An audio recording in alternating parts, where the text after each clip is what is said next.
Ce débat, nous l'avons déjà eu, nous l'avons eu 10 fois, 15 fois, sous des formes différentes, et à chaque fois, nous faisons le constat de la même incohérence.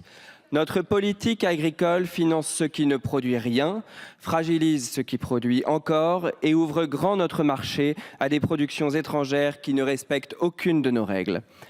Commençons par un fait simple qu'aucune pétition ne conteste.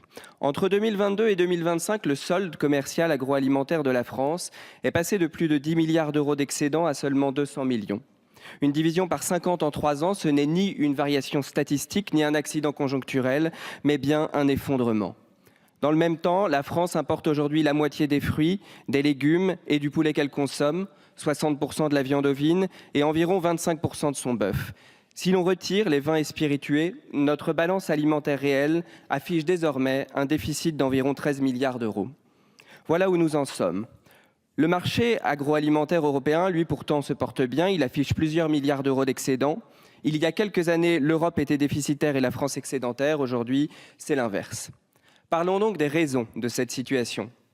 La première, dont nous parlons trop peu en matière agricole, c'est l'orientation de l'argent public. Depuis des années, nous expliquons aux agriculteurs qu'il n'y a plus de marge budgétaire pour sécuriser leur filière, pour alléger les contraintes, pour accompagner l'investissement productif. Et dans le même temps, les gouvernements successifs trouvent des centaines de millions d'euros d'argent public pour financer des filières sans marché et sans débouchés. Après l'argent miracle de la planification écologique, 1 milliard d'euros engagés sans aucun audit préalable ni contrôle a posteriori, après le soutien totalement irrationnel et dysfonctionnel à l'agriculture biologique, voilà que c'est la filière des farines d'insectes qui vient d'engloutir 150 millions d'euros d'argent public. Je pose une question simple, mes chers collègues. Comment expliquer à un éleveur ou à un arboriculteur qu'il n'y a jamais d'argent pour sécuriser sa production, mais qu'il y en a toujours pour financer des paris idéologiques déconnectés du réel? Deuxième raison de ce fiasco, l'asphyxie réglementaire. Il faut aujourd'hui 3 à 4 ans pour faire aboutir le moindre projet agricole. Les recours se multiplient, les procédures s'empilent, les coûts explosent. Les filières d'élevage sont toutes concernées. Construire un poulailler peut coûter jusqu'à 1 million d'euros avant même d'avoir produit le premier œuf. Le cheptel bovin laitier recule et la France importe désormais environ 25% de son beurre.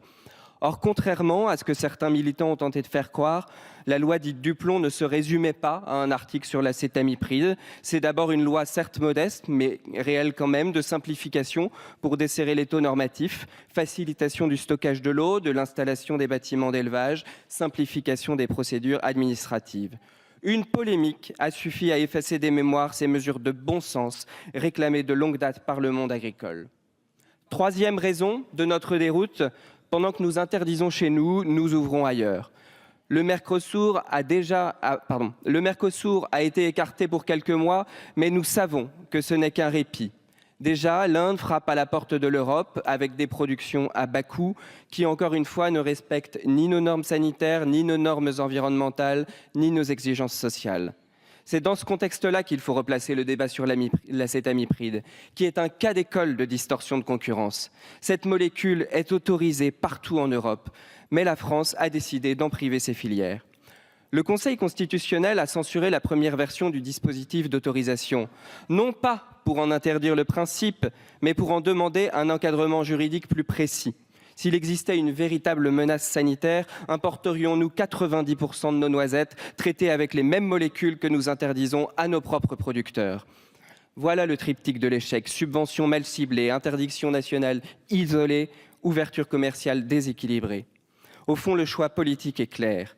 Soit nous continuons à financer l'imaginaire, à pénaliser le réel et à importer ce que nous interdisons de produire, soit nous assumons enfin une politique agricole cohérente, fondée sur la production, la science, la réciprocité et le bon sens. Depuis des années, sur ces sujets, certains changent de discours au gré des modes et des émotions. Le groupe de l'Union des droites pour la République et ses alliés du RN tiennent une ligne constante, celle de la production, de la souveraineté et du refus des doubles standards.